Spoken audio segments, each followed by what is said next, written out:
لیکن آئیے اس میں سعودی عرب کے بھی عقیدے کی وضاحت ہوتی ہے. ان کے سب سے بڑے گرو سنو اے سلفی، آپ کا ابن تیمیہ.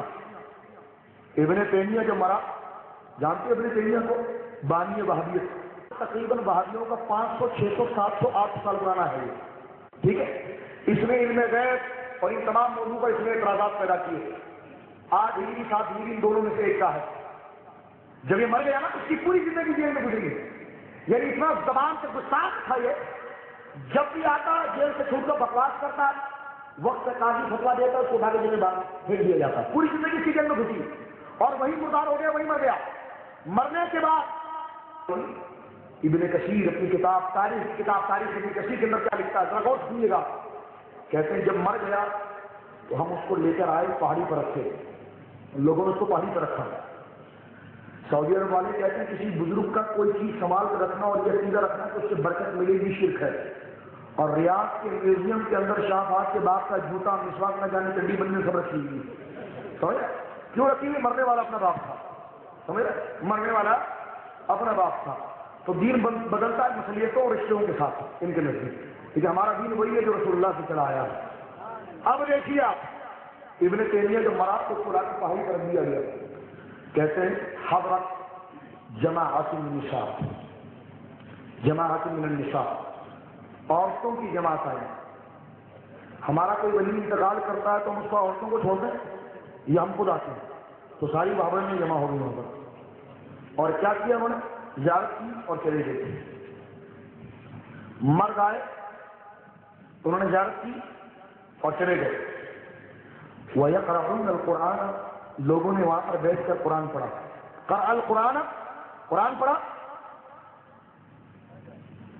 قرآن پڑھنے کے بعد وہ جو عورتیں آئی تھی نا، قرآن پڑھنے کے بعد البدایہ والنہایہ جلد نمبر 14 صفحہ نمبر 56 57 58 بیروت کا نسخہ پیش کر رہا ہوں. کہتے ہیں وہ عورتیں ابن تیمیہ کے پاس آئیں، وَيَتَبَرَّكُونَ بِرُؤْيَتِهِ وَتَقْدِيمِهِ. عورتوں نے ابن تیمیہ کو چوما، وہ گرو مر گئے. عورتوں نے وَيَتَبَرَّكُونَ بِرُؤْيَتِهِ وَتَقْدِيمِهِ. مرد اور عورت سارے مل کر ابن تیمیہ کو چوم رہے تھے اور دیکھ رہے تھے، چوم کر اور دیکھ کر برکت حاصل کر رہے تھے.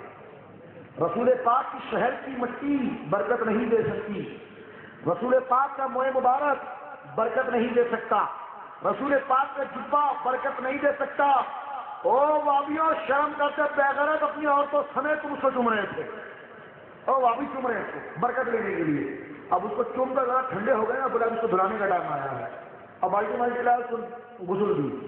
ہمارے کو تو کوئی عالم ہے، کوئی بزرگ انتقال کر جاتا ہے نا، حوالہ سنو البدایہ والنہایہ مستند تاریخ کے اندر. پوچھا قرآن کے بعد کوئی صحیح کتاب ہے؟ بولے گا البدایہ والنہایہ ہے. اتنی مستند کتاب ہے. بھائی نہیں تو کہتے یہی سب سے مستند ہے. اس کو غسل دیا. غسل دینے کے بعد ہمارے یہاں کوئی اللہ کو ولی انتقال کر جاتا ہے تو ہم اس کو غسل دینے کے بعد اس کے پانی کو پھینکتے نہیں، بلکہ کیاری میں ڈال دیتے، پودے کی کیاری میں تازی میں ڈال دیتے. لیکن یہ تو حرام ہے. ہم نے تو کیاری میں ڈالا، تم نے کیا کیا؟ ابن تیمیہ کو رنگا بندہ دھلا کر اسے تیار کر دیا اور پانی جو تھا اس کو ایک برتن میں جمع کیا. وَشَرِبَ الْمَاءَ الَّذِي فَضَّلَ مِنْ غُسْلِهِ. ابن کثیر لکھتا ہے وہ سارا پانی پی گئے جو ابن تیمیہ کو نہلایا تھا. سارا پانی وابی پی گئے. ہم نے کہا مرنے والا تمہارا باپ ہو. اتنی تعظیم یہ بابروں نے وہ کہے چلو تیسرا بندر اور دھنا ڈال دیں، اس طرح آج آ جاؤ. اور غازی کی ساری ہوا تھا اس طرح لے گئے جناب. وہاں پر اتنے تیمیہ کو چموایا بھی ہے. وہ شرم کوئی چیز ہوتی ہے یار. ہم بزرگ سے عقیدت رکھتے ہیں لیکن اپنی بیویوں کو ان کے سامنے نہیں لے جاتے. بیویوں کو ان کے سامنے، کیونکہ ہماری شریعت اس کو ناجائز کرتی ہے. جو اگر پیر ایسا کرتا بھی ہوگا تو خود عمل بھگتے گا اپنا. ہم اس کی اجازت ہے، مسلک اعلیٰ حضرت اس کی اجازت ہے، اہل سنت و جماعت اس کی اجازت ہے. مداروں پر عورتوں کو جانے کی اجازت ہے، مداروں کا طواف کی اجازت ہے، مداروں کو چومنے کی اجازت ہے، مداروں پر ڈھول بجانے کی اجازت ہے، مداروں پر چش پھیلانے کی اجازت ہے. سنو اے بہروں سنو، میں اہل سنت کا ترجمان بن کے ترجمہ نہیں کر رہا ہوں. اب بھی اگر تو بکواس کرے تو تیرا دجل اور تیری خباثت ہوگی اور کیا ہوگا میں نے وضاحت کر دی اپنے عقیدے کی. ایک بات, اگر کوئی بابی کے لیے منہ کھاتا ہوا نظر آ گیا تو میں کہتا ہوں تمہاری نہیں سب جائے گی. عوام کا عمل علماء پر لگایا نہیں جاتا, عوام کا عمل علماء پر لگایا نہیں جاتا.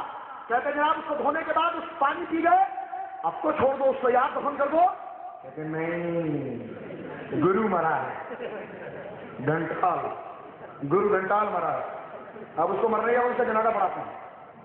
البدایہ والنہایہ ترجمہ بھی اس کہانیوں نے کیا, یہی میں پوری 6 بندش کر رہا ہوں. جنازہ پڑھنے کے بعد ابن تیمیہ کی گردن میں سوراخ تھا یہاں پر. کیوں تھا؟ کوئی گولی لگی تھی اس کے محمدی نے؟ نہیں, جوؤں نے کاٹا تھا. جیل میں تھا تو جوؤں نے کاٹا تھا اس کو. مذاق نہیں کر رہا ہوں, عبارت ہے, تو ایسا چیز ہوا. جوؤں نے کاٹا تھا, جوؤں کاٹنے کی وجہ سے جو ہے وہ سوراخ ہو گیا تھا. وہاں پر چاندی کا ایک سکہ لگایا تھا, چاندی کا ایک سکہ لگایا. مرنے کے بعد بڑے کور میں ڈھکیلا سکہ تو رکھ لو جیل میں. جب پولیس والے گھڑی وہی سمجھنے کی کوشش کرتے ہیں پہلے, تو لاج پڑی جیل میں ڈال دو. تو گیا کہ اللہ ماشاء اللہ, اللہ ماشاء اللہ, بہت سے نیک بھی, بہت سے نیک بھی, اللہ سے کوئی ہدایت. اب سنیے, گویا کہ وہ ٹیکا اس کا اٹھایا اور وہ کئی ہزار درہم میں بکا. اب اس کا جنازہ پڑھانے کے بعد اس کی لاش کو جب اٹھایا گیا, کوئی اپنا رواب اس پر ڈالتا, کوئی پگڑی کھول کر اس پر ڈالتا کہ ہمارا جسم, ہمارا کپڑا اس کے جسم سے لگ جائے اور یہ برکت دینے والا ہو جائے. ہم نے کہا کل تک تم یہ کہہ رہے کہ اللہ کے سوا کوئی نفع نہیں دیتا, آج تم ابن تیمیہ کے جسم پر ایک کپڑا رگڑ رہے ہو تاکہ کپڑا برکت دینے والا ہو جائے.